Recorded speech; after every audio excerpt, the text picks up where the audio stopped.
Good evening, everyone, and welcome to Seemingly Appropriate Podcast. I'm Val. And I am Larry. And this is episode number 1. We're so excited. We kind of picked a pretty heavy topic to be our first episode, but that's how we roll here. We kind of want to set a tone for this show. Now, Seemingly Appropriate Podcast is going to be all about things that usually make people feel uncomfortable. So usually inappropriate topics, but we're going to tackle all of those. We want to say Larry and I are not experts at anything except for talking. So therefore, we have an expert with us today, Brian Higgins. Hey, Brian, how's it going? Wonderful. How about yourselves? Pretty good. I think we're a little bit nervous, but also excited to be here with you. Thank you for being here on our first episode. Yep, happy days.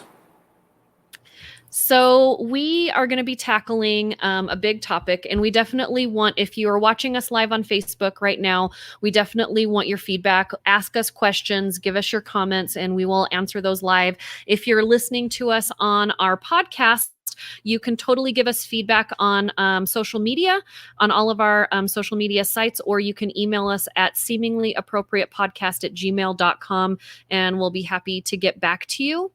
I kind of want to start out by basically, Brian, you telling us a little bit about yourself and your background and what you do. Well, I'm Brian Higgins, and I was going to do my usual joke and say, I think you can probably tell by my accent that I'm not originally from here, but I'm sure people can see this all over. Yes. Have you lost me? I can't hear you. No, we're good. Okay, we hear you. No worries.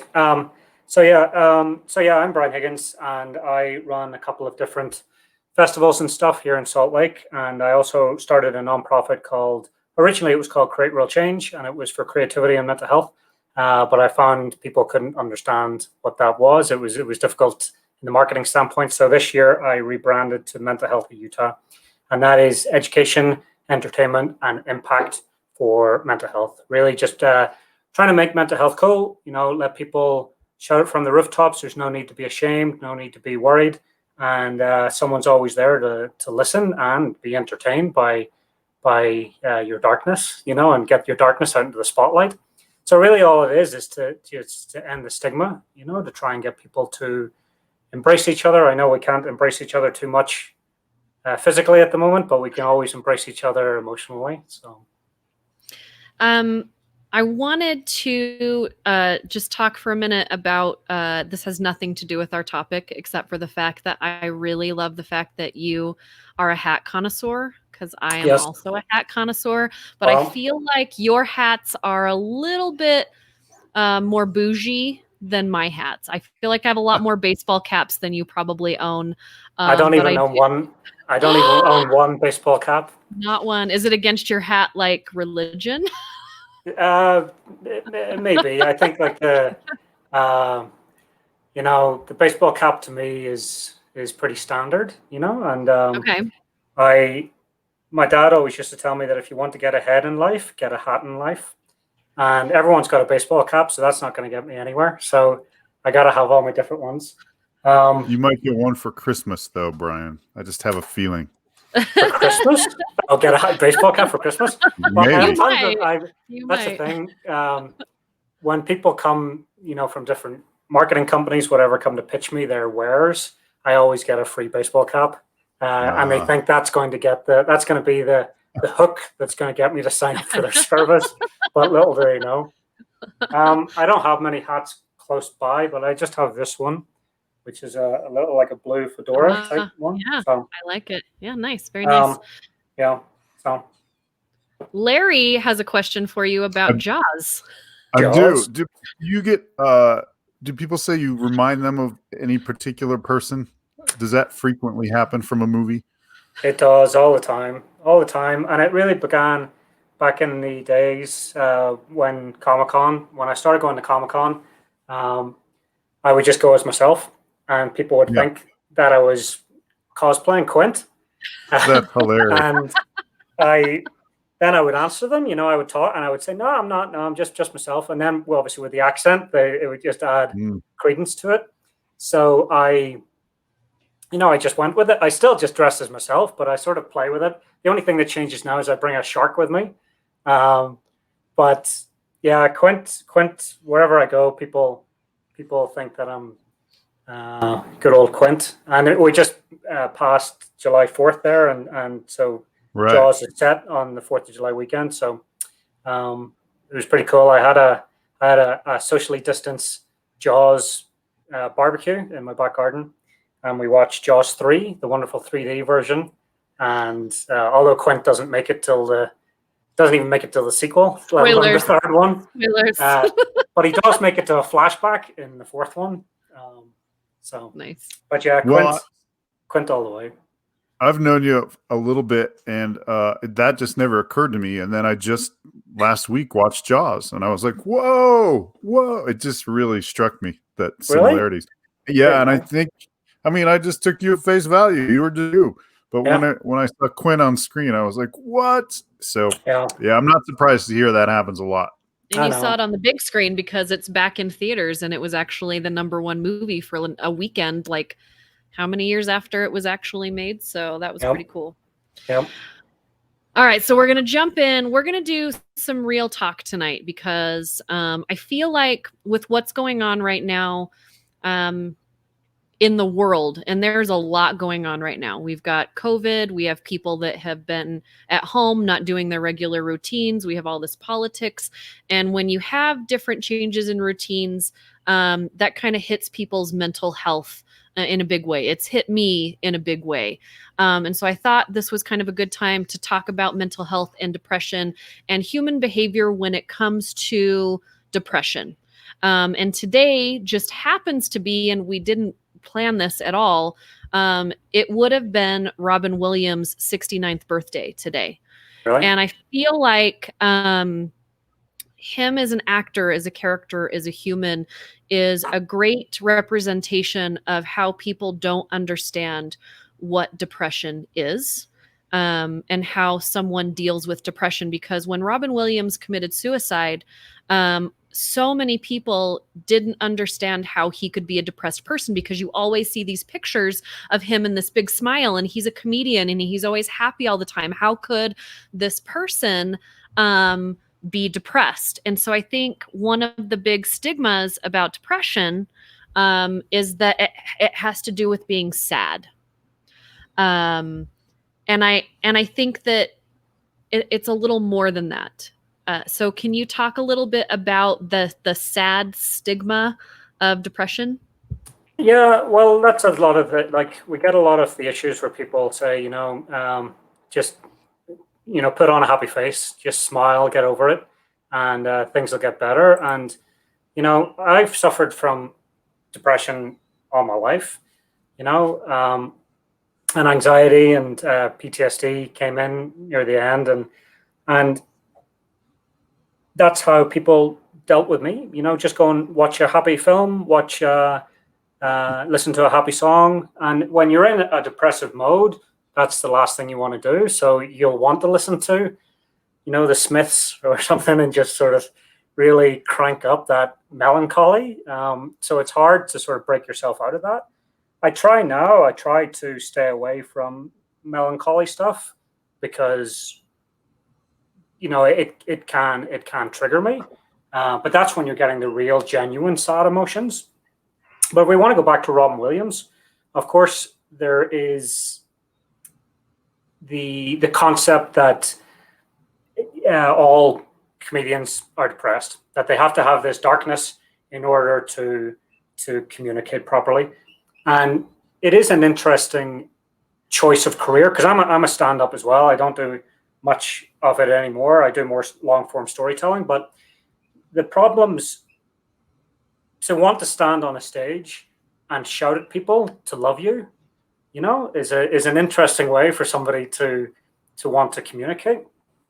And when I used to be on the road, I would travel, and I would, maybe be playing to 5 people, to 50 people, to 100 odd people. And for that, 10 minutes, half an hour, or whatever that I was on stage, I was getting this adoration, because all of that energy is being focused to me, and you can hold them in the palm of your hand, and you can make them laugh, and you can make them cry, and it's all wonderful, and life is great. But then you come off stage and immediately you just get hit back to the reality and you realize, oh, hold on, remember 10 minutes ago when everybody loved me? No one loves me anymore. Everyone's gone home. But what do I got? I'll just go back to the hotel room and I'll just drink. I'll drink or I'll drug, to try and reinvigorate those loving feelings. And of course, that's you just alone. And then the next day, all you've got to look forward to is getting up, hungover, and driving 7 hours to get the next audience. And that perpetuates and that goes on and on. So it's difficult for a comedian who's just a single support system. Whereas in a band, so if you're in the Rolling Stones, say this, I might as well go for the pinnacle. So if you're in the Rolling Stones and you're playing and Mick is doing all his stuff and he's doing all that, and you go back to the hotel room and you think, remember when those 100,000 people just loved me half an hour ago? But he can go over and sit with Keith, or Charlie Watts, and they can play for the rest of the night and have that communication, have that understanding. And it's easier for a band and a group community. But comedians, again, single play, it's hard. So yeah. I think it was shocking for a lot of people. I mean, if you knew a lot about Robin Williams, which I've been a huge fan for a long time, and I think I don't really get sad when celebrities die. I mean, you're sad for, you're like, it's too bad that they're dead, but I've never been a person that's cried over a celebrity passing until Robin Williams. I remember my daughter was with me and we called my dad because all three of us really felt like we had this connection through generations with Robin Williams. And I had known that he suffered from depression and mental health problems, which is how I connected to him even a little bit more. And so it was surprising when other people didn't realize it, but I think it's because people don't want to think about depression and mental health. It's an uncomfortable thing for people to think about. And I have to just throw myself out there for a minute. I used to be the person that didn't understand it and was a total jerk about it. When I worked for Disney, this was like 2000 and probably 10 or 11. I had some employees that worked for me and I just could not understand why they couldn't shake it. And I was kind of a big jerk about it because if I could show up to work every day and I can go to work after my mom died and I can deal with all of my stuff, I didn't understand why people couldn't shake it and just leave it at home, come to work, do your job, and then go back home and deal with it. I had no idea how paralyzing depression really was. And I feel so awful about it now because I've been dealing with depression my whole life, but my way of dealing with depression was to put another job on top of it so that I never had those quiet moments of going home. I always had loud. Okay, well, I'm going to get another job and another project and more people. And I'm constantly, have that coming in. And then I just basically had like a mental breakdown in 2016 and like the holes started coming in and the depression just totally enveloped me. And I have been kind of on this journey over the past 3 years, 4 years, mainly the past 2 years for real. And really realizing because depression can just stop you. It can just totally, and you have no control over it. There are days I have to talk myself into just functioning. And I had no idea that that's what people were dealing with when it came to depression. And so, having to give yourself alcohol or medication or pills to like just even start your body, like I get that now. But I don't think people understand that part of depression. They just think, well, stop being sad and just be an adult and just grow up and go to work. Like, do you see that a lot with people not understanding what depression is? A ton, across the board. It's so difficult because it's an invisible disease, so to speak. And I would struggle with it all a lot. I would get diagnosed with all these different mental health disorders, but because I couldn't see them, I would constantly be trying to say, no, that's misdiagnosis. I can work through this. And because if you break your arm, your arm's broken. because you can't move your fingers. So what do? You stick it in a sling, and then 6 weeks later, it's better. And that is an easy way to say, okay, well, I broke my arm, I did this process, and now my arm's not broken anymore. I am not always in recovery of a broken arm. I don't need to constantly tell people, oh, I broke my arm and I could break my arm anytime. So I have to be really careful. Can't go out in the snow. I can't do these things because I may break my arm again. But with mental health, especially like if we go into recovery, addiction, alcoholism, you have to live in this world of, okay, I'm in recovery now. Once I was an alcoholic, now I'm in recovery, but I can always be an alcoholic. I know that I can't go to bars. I know that if I can't, be around if somebody's going to be drinking, getting drunk. But back to the broken arm analogy, I can still go and walk on ice. I can feel confident that, yes, I could still slip, but I got to walk out. I got to go outside. So yeah, it's hard because people don't see it. And until they really suffer through it themselves, it's difficult to get that empathy, and Larry? That actually, Brian, I wanted to ask you a question just about that. You kind of just alluded to it. Short of somebody, Valerie just explained how she had this personal experience that opened her eyes. Short of those personal experiences, short of somebody experiencing it and saying, "Oh, I feel depressed now. I get it." Yeah. Is there anything that can be done to help people understand, sort of without, being in it? What can be done to help people?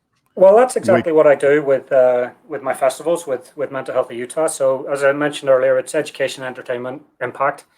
Not everyone is going to have experienced depression or PTSD or anxiety or alcoholism or whatever. And a lot of times within trauma, so myself, I got a lot of violent trauma in my past and very fantastical situations that happened to me. But so it's very hard for people to connect with that.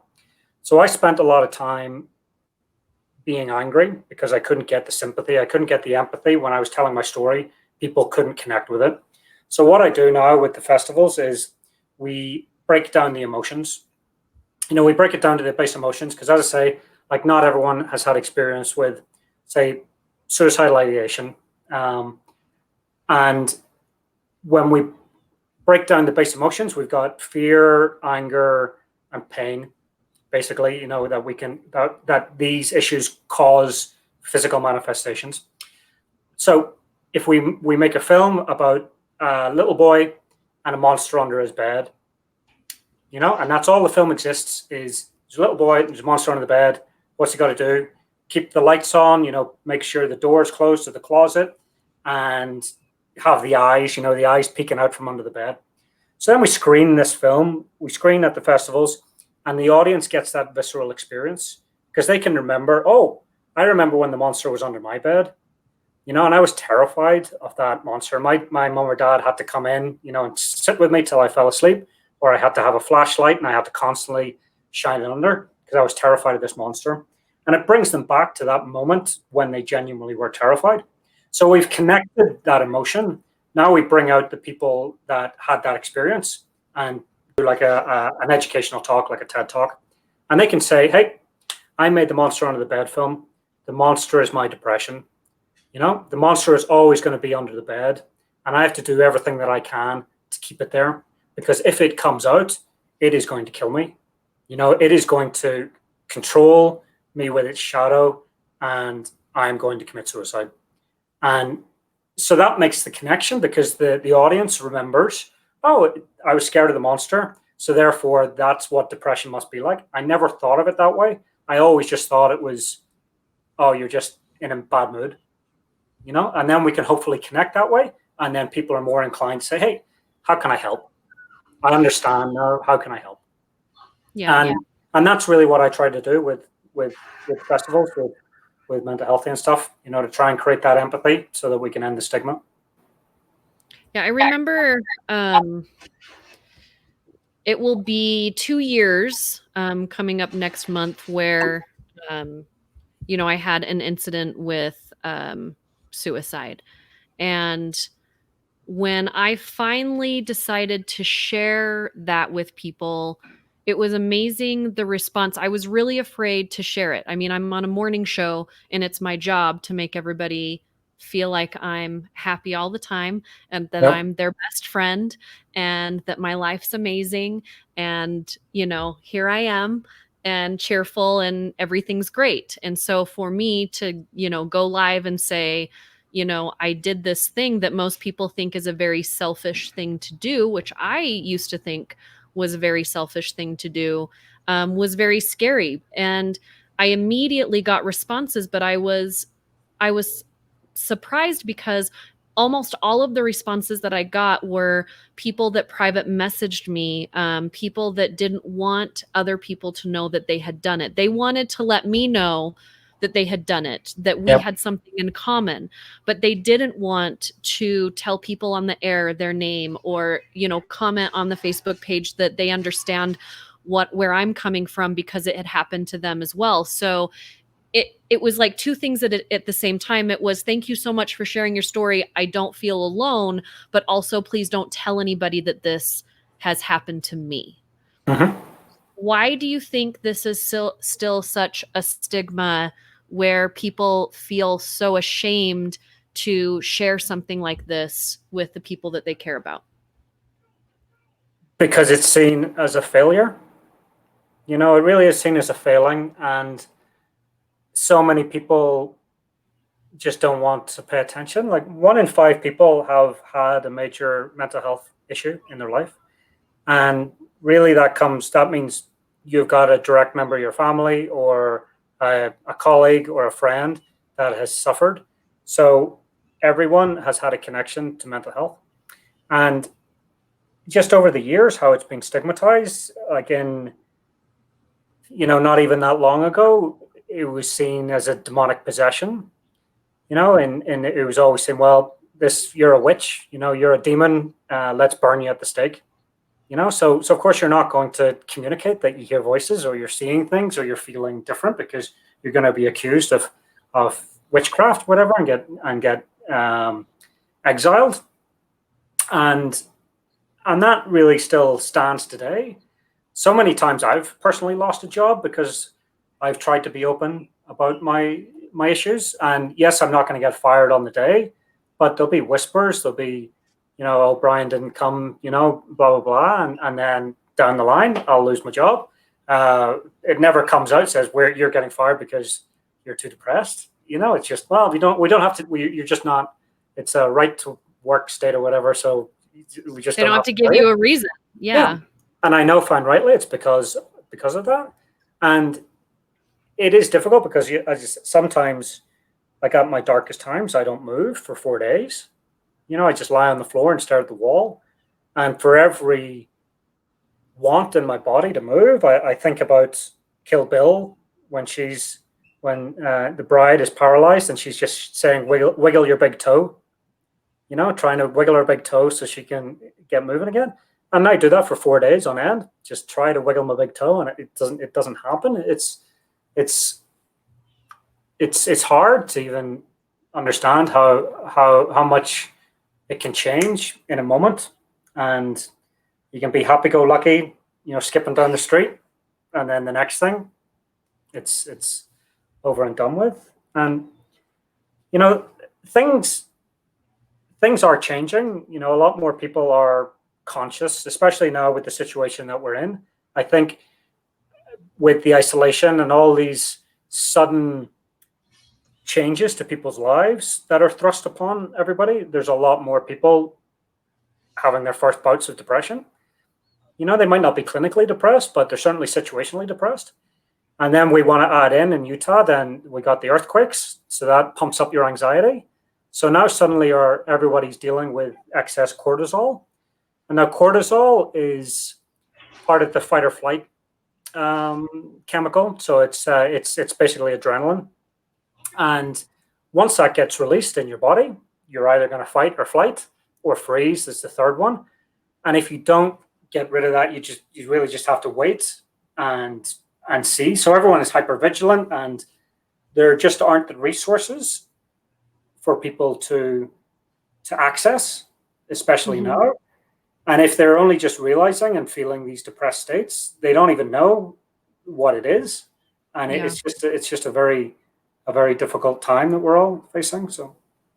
Well, and like you said, like something really important is that, one of the biggest things, and I still have a problem feeling just really ashamed about it. Like you get that I did that. Like I can't most of the time just say the sentence that I attempted suicide. Like I say, I had a mental health issue. I had a moment. It's very hard for me to say I tried to commit suicide or I almost committed suicide. And the hardest person to explain that to was my kid.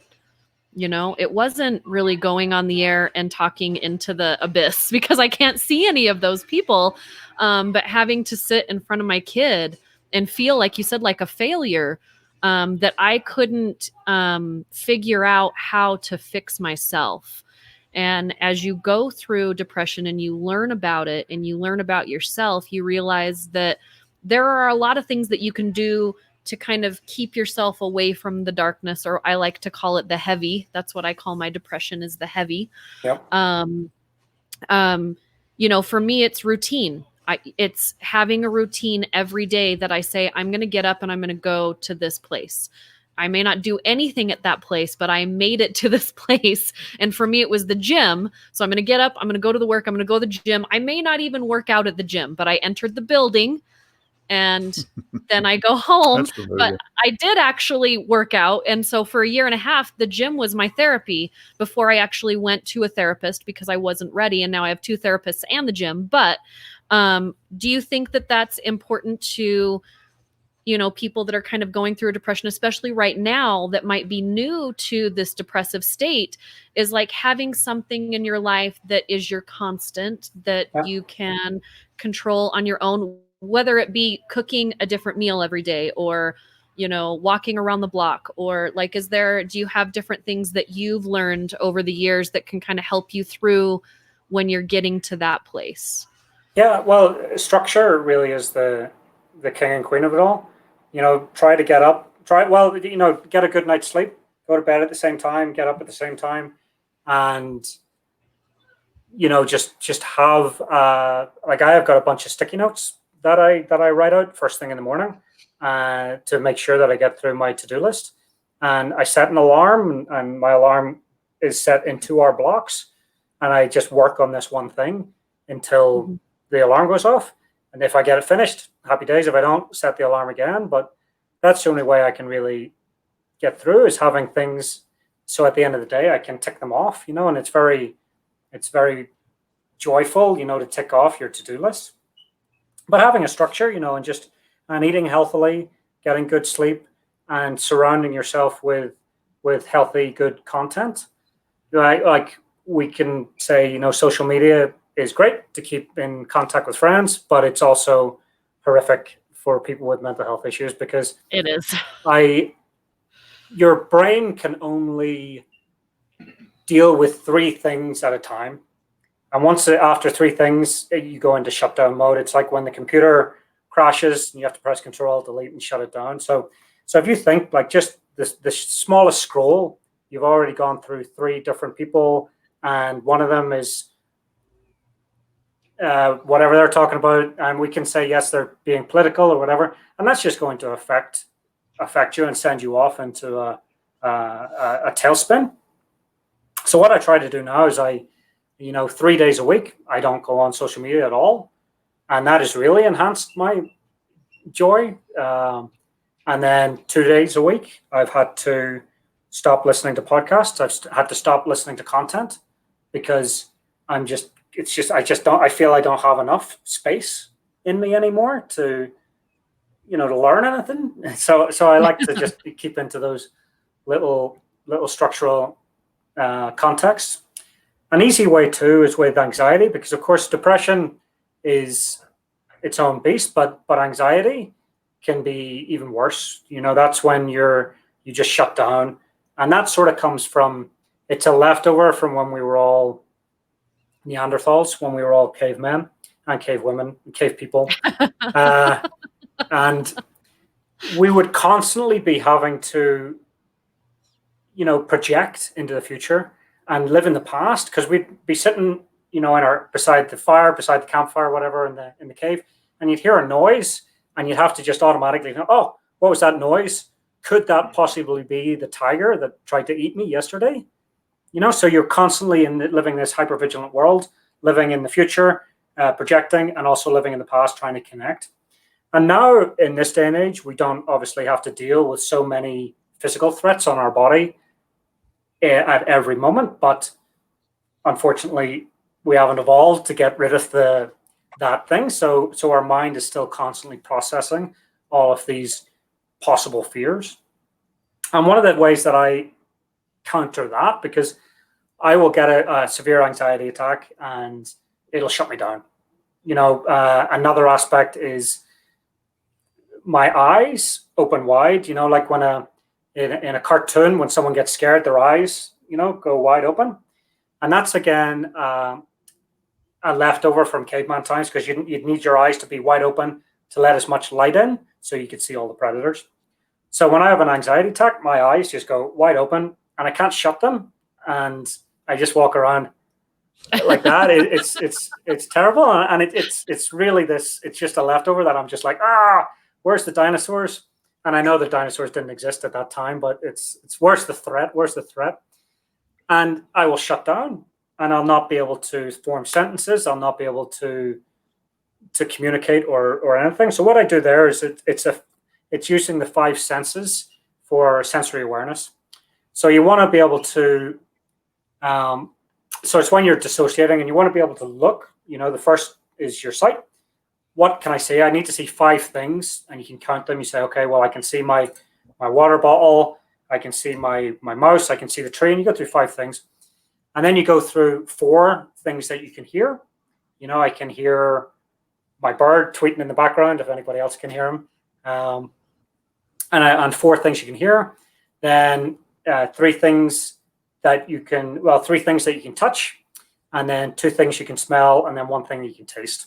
And if you can cycle through all of those senses, it'll sort of bring you back into the real world and realize, oh, I'm here, I'm standing in my kitchen, a dinosaur is not about to eat me. And that is a very easy way that people can resort back. And then another thing is the butterfly hug. Now, the butterfly hug was invented in 1984, I think, in South America somewhere.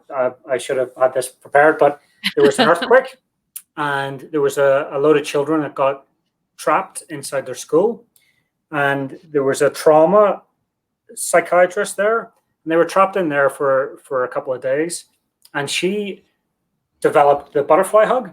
Now, the butterfly hug works with EMDR, and EMDR is a bilateral stimulation therapy for post-traumatic stress, and it really just it connects your right and left brain, and it helps you connect better. But you do need these machines to do it. A lot of people don't have that machine. So what you want to do is when you're having an attack, you get your fingers like a butterfly, and then you put them on your chest, and then you just pat alternately. And the way this works is because you've crossed your hands, so your right is on the left and the left is on the right now. So it sort of helps your brain, again, just revert to, oh, this is different. My right hand is hitting my left. And then it sort of just like reframes your brain into connection. And this is a technique that I've been helping a lot of people on Facebook lately. A lot of people who are posting about their issues, and I can easily go on with a video and just say, hey, just do this, just breathe and do that until you feel better. And it's amazing how that works. Nice. Brian, I wanted to ask you something. You said something that was really simple, 2 things actually. And in my own life experience, I've noticed that things that are simple, people tend to reject as solutions. Yep. Maybe even in society right now, there's this sort of a simple thing that we reject. Some of us reject that might help us with our health. But you said if a person gets a good night's sleep and if they eat well eat healthy, that it helps depression. And, like, of course, everyone's like, well, sure, that's good advice. But, like, does that really work? Like, those simple things, can that really help somebody? Of course. Of course, the answer is yes. But Yeah. maybe just talk about that for a minute, not in a complicated way, but let's emphasize that, I guess. Yeah, 100%. Because sleeping, you spend 16 hours a day, on the ball, and you got to have your 8 hours, to recharge. And sleeping is wonderful. That's what sort of helps you recharge and regenerate. And if you want, I can talk about eating healthy with a special guest. I know this is a surprise, but I do have a special guest if you want to talk about. Sure, bring it on. I'm so excited to see what this is. Me too. I mean, I can definitely say that I agree with the eating and the sleeping. So, well, I neither eat nor sleep well. So, shocker. What? Yes, what indeed. So this is Sob Gobbles. So this Hi, is Sob Sob Gobbles. I do a cooking for recovery workshop with a bunch of children. And Sob Gobbles is an Ulrich, and he's a Scottish goblin who lives on his own in the woods because people think he's so ugly, and he lives by the woods. And whenever he finds a friend, which there is Tesla. Now, am I going to ruin this talk? I love birds, so it's totally okay. He wasn't kidding about birds. Yeah. So now we've got 3 friends. You got lots of friends. So, love it. And then Sob Gobbles, when he meets somebody, he's always very excited to go and be friends with them, but they run away. So he's always constantly depressed. So Sob Gobbles, I met him in the woods one day, and I became his friend, and he lives with me, and he teaches me how to cook for mental health. And basically, we will find comfort food, which again is a Sob Gobble. When we're crying into our food and all we want to do is eat cheeseburgers or macaroni and cheese or pizza or whatever. And Sob Gobbles will teach us how to create that menu in a healthy way. So a lot of the things that we can have, like apples, are very high in serotonin production. Kale, dark leafy greens are great for producing serotonin. So that's what Sob Gobbles does anyway, and he teaches us how to eat healthily. But if you don't want to listen to Sob Gobbles, the easiest diet to be on is a Mediterranean diet, which is like full of fish and vegetables, and that'll keep you golden, keep you on the right track. So I definitely found that in the last 2 years when I started going to the gym and eating better. I didn't have as many bouts with depression. I didn't see the heavy come in as much. And then during COVID, for the first month and a half of quarantine, you give up, like you said, that schedule, those habits that you did every day. Cause I couldn't go to the gym. I couldn't go to work because I've been working from home since March. So everything that I put into my life to make sure that I was healthy into this routine was no longer my routine. And I think a lot of people are going through that right now. And so then if one part of your routine goes away, you kind of let another part of your routine go away, and then the food goes away, the exercise, now you're not sleeping well. And now the heavy just takes over, and I can't move, like you said, for 3 days.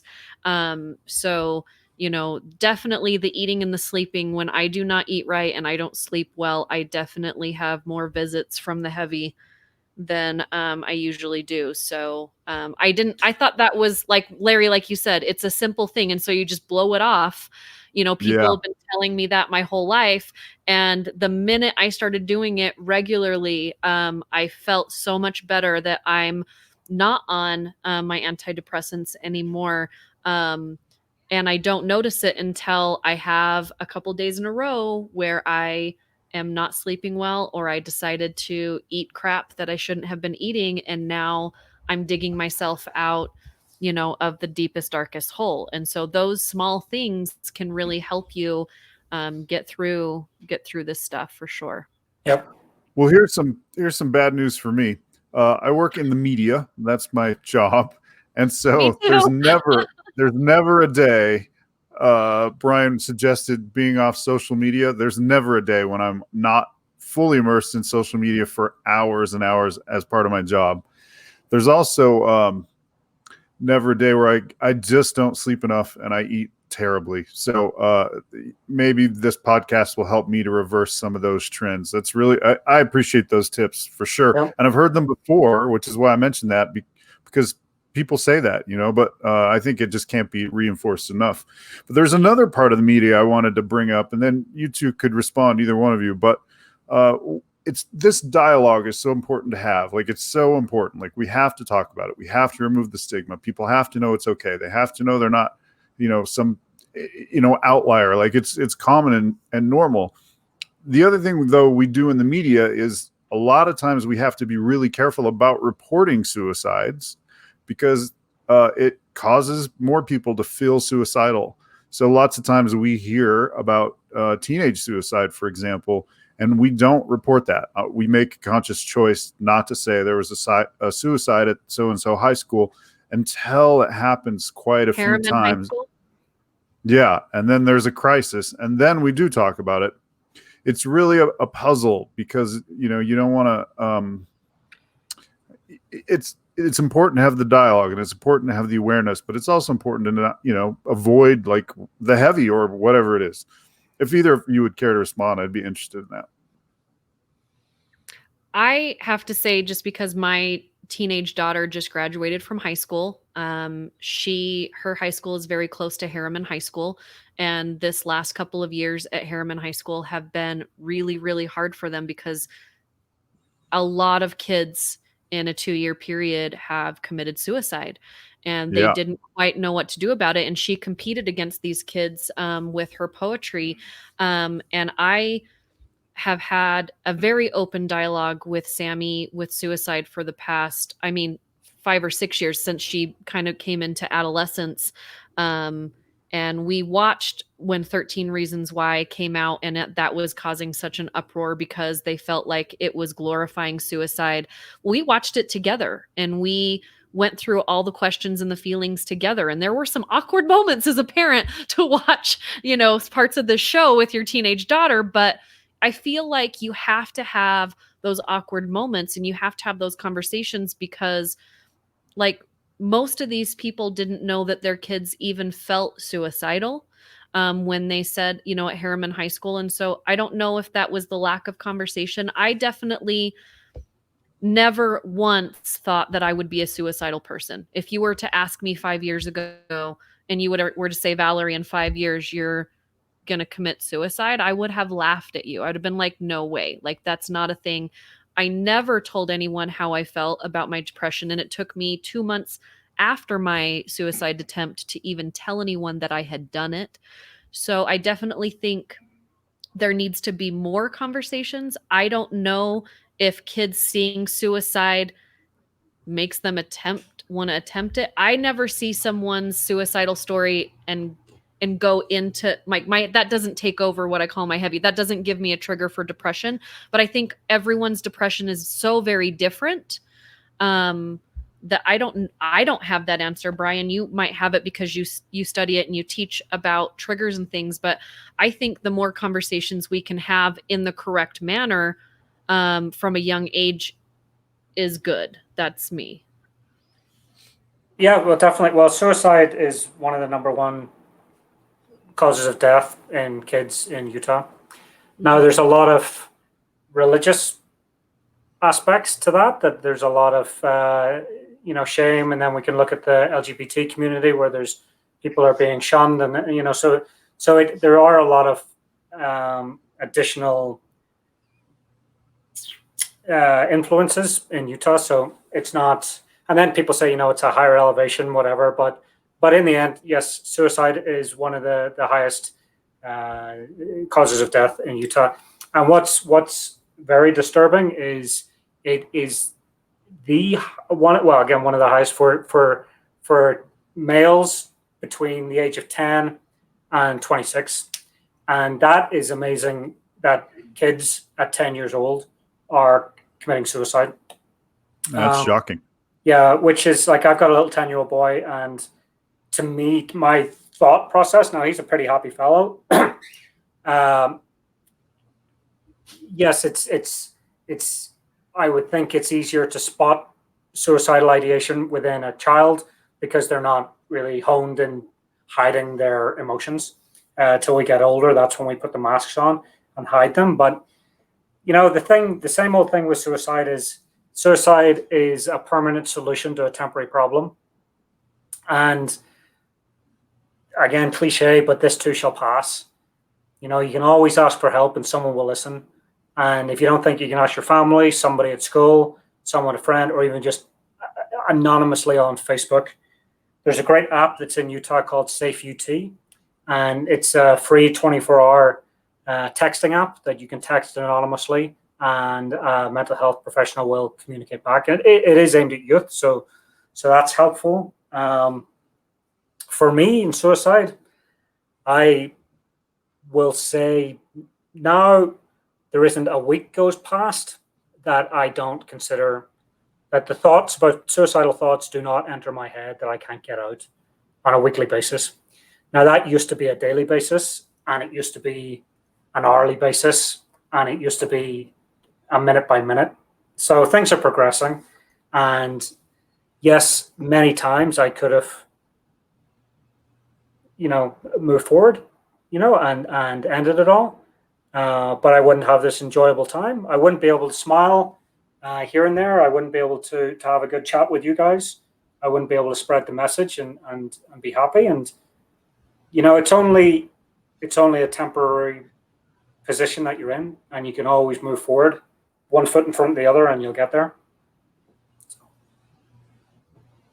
So do you think, though, by showing stories and talking about stories, do you think that impacts more people to commit suicide? Do you think that's a thing? Like, it's like Larry said on news, they don't cover a lot of the teen suicides because they don't want other teens to feel like it's okay to commit suicide or trigger a suicidal thought. And then with the show 13 Reasons Why, so many people were upset about that movie because they thought it glorified suicide and that it was going to cause kids to commit suicide because they thought it was something cool to do. Yeah.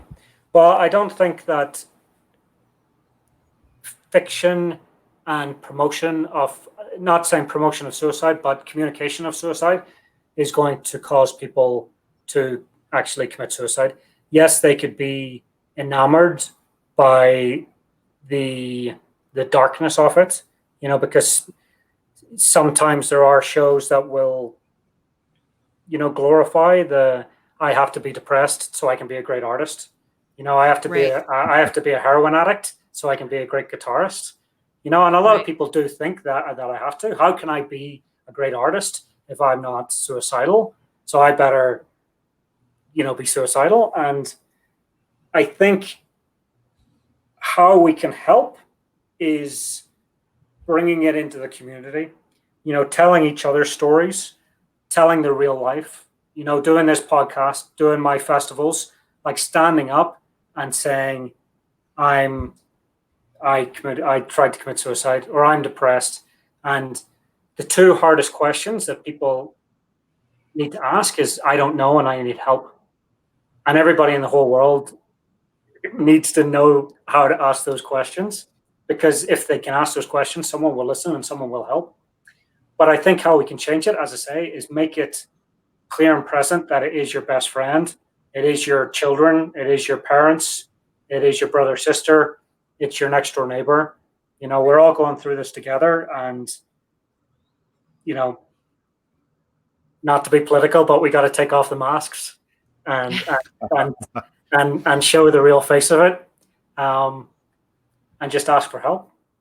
Be honest, because I got to say, mental health is cool. It's got me where I need to be. Yeah, I definitely think, I'm the person that just thinks you need to talk about it more, but I have to say that I do get people that are angry when I keep talking about it. And I don't understand. I feel like maybe it just makes them feel so maybe uncomfortable about their situation. But the more I have shared on social media about what I've been going through, because I understand that I'm not the only person that has gone through this or that is going through what I'm going through. So I figure if I can make someone else not feel alone, because that's how I feel when I'm in a deep, dark, heavy place, is I feel like I'm alone. I'm the only person that's going through this.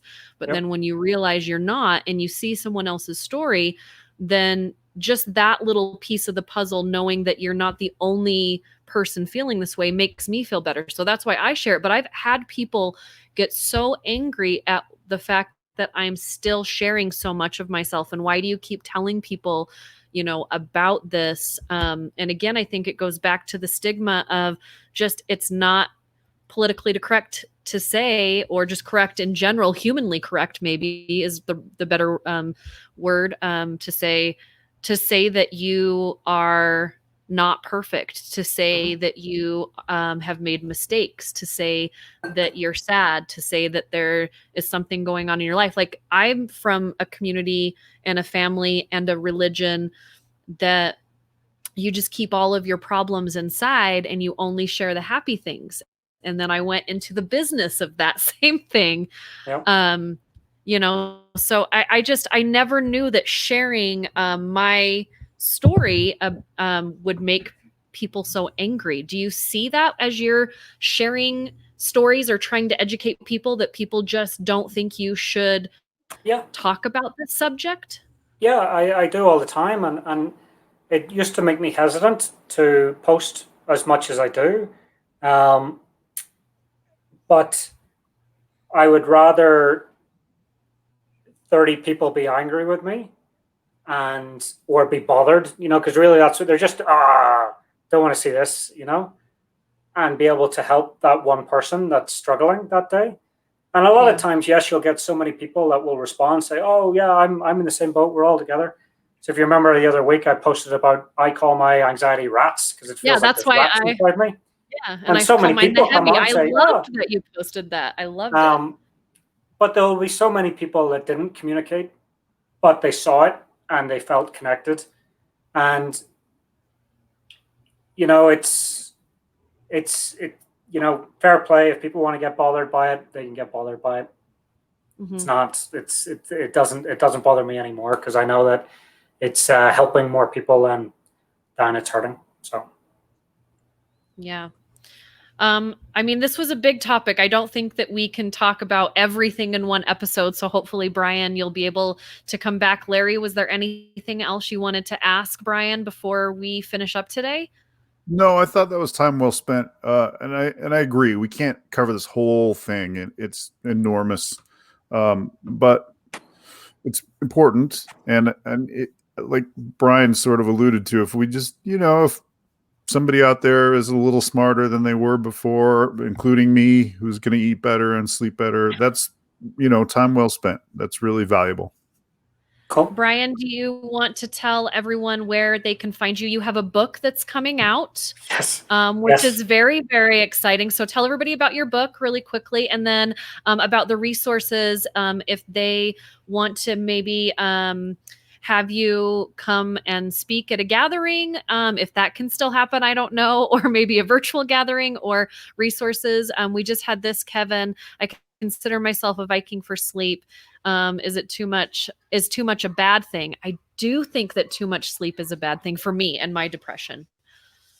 I sleep as much as I sleep until I wake up, and I get as much as I need. So you get as much. It's hard to oversleep unless you're like, yes, when I was drinking, I slept a lot more, but I wasn't really sleeping. I was just unconscious. But yeah, when I get in my heavy, I will go and take naps and just try and sleep the day away. And I don't think that that's healthy. Like, I think night sleep, yes, but like day sleep, that's where I get pretty low, as if I allow myself to go into the basement, into the deepest, darkest place and sleep all day. It's not good for me. All right. So tell everybody about your book and then where they can find you. Cool. Well, I wrote a book and it's taken me 14 years to publish it. But it's a children's book it's biography about mental health, dyslexia, autism, and and just getting through the day. And it's called Quiet Lamb. And it doesn't take too much of a stretch to know that I'm Quiet Lamb. And I got the proof last week, and my son Charlie was the first to read it, and it should be available to buy on Amazon by next week. Nice. And then after that, we'll make I'm sure also we post a link. We'll post a link for you. And then I have mentalhealthyutah.org. We'll get you all of the resources and all the events. All the events are online now. And coming up, so October 10th is World Mental Health Day, and we're doing a great big festival for that called See It This Way. And it's an advocacy festival about mental health, recovery, LGBTQ, disability, just anything that needs voices. And it's a shorts festival of short films, talks, presentations, and Q&As. And that'll be on October 10th for World Mental Health Day. Maybe we can have you back on sometime around that time so we can talk about all the things that you're doing so people can check that out and maybe have a couple other guests. We'll talk to you about that later, but maybe that can be a thing. Yeah, happy days. Awesome. Well, thank you guys so much for joining us for episode 1 of Seemingly Appropriate Podcast. Thank you, Larry. Thank you, Brian. This will be live on Facebook. It will be up on our YouTube channel in about a week, and it will be podcasting in about 3 weeks when all of the podcast stations. It takes a little bit of time to get those things there. Next episode, Larry and I will actually be talking about ourselves. So you can get to know us, why we decided to put together this podcast, and all of the inappropriate things we would like to talk about. Hope you guys have a lot of things. Hope you guys have a good night. Thanks so much. Bye.